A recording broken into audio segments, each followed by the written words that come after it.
সারা দেশে বিদ্যুতের ভোগান্তি বেড়েছে। বয়স্ক, শিশু ও অসুস্থদের ভোগান্তির শেষ নেই। বাধাগ্রস্ত হচ্ছে ক্ষুদ্র শিল্প, বাণিজ্য। সহযোগী একটি পত্রিকায় প্রকাশিত সংবাদে দেখা যাচ্ছে, রাজধানীতে লোডশেডিং সহনীয় পর্যায়ে থাকলেও গ্রামের চিত্র সম্পূর্ণ ভিন্ন ও বিভীষিকাময়। বিভিন্ন জনপদে দিনরাত মিলিয়ে ৮ থেকে ১২ ঘন্টা, এমনকি কোনো কোনো এলাকায় ১৬ থেকে ১৮ ঘন্টা পর্যন্ত বিদ্যুৎ থাকছে না। একদিকে তাপদাহ, অন্যদিকে ঘণ্টার পর ঘণ্টা বিদ্যুৎহীন অন্ধকার। এই দুই যন্ত্রণায় গ্রামের মানুষের জীবন ওষ্ঠাগত। বিদ্যুতের আসা যাওয়ার খেলায় কৃষি ও ক্ষুদ্র শিল্পকেও ঠেলে দিয়েছে অনিশ্চয়তায়। এই সংকটের দীর্ঘমেয়াদী সমাধানের জন্য সরকারকে আমদানি নির্ভর জ্বালানি নীতির বৃত্ত থেকে বেরিয়ে আসতে হবে। কয়লা ও তেলের বকেয়া বিল পরিশোধ করে কেন্দ্রগুলো সচল করা উচিত। ডলার সংকটের দোহাই দিয়ে উৎপাদন সীমিত রাখা কোনো সমাধান নয়।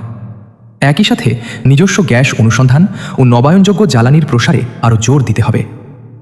তাৎক্ষণিক পদক্ষেপ হিসেবে বিদ্যুতের সুষম বণ্টন নিশ্চিত করা জরুরি। অন্তত সেচ ও উৎপাদনশীল খাতের জন্য নির্দিষ্ট সময়ে নিরবচ্ছিন্ন বিদ্যুৎ নিশ্চিত করা প্রয়োজন। খেয়াল রাখতে হবে, সাধারণ মানুষের জন্য পরিস্থিতি যেন দুর্বিষহ হয়ে না পড়ে।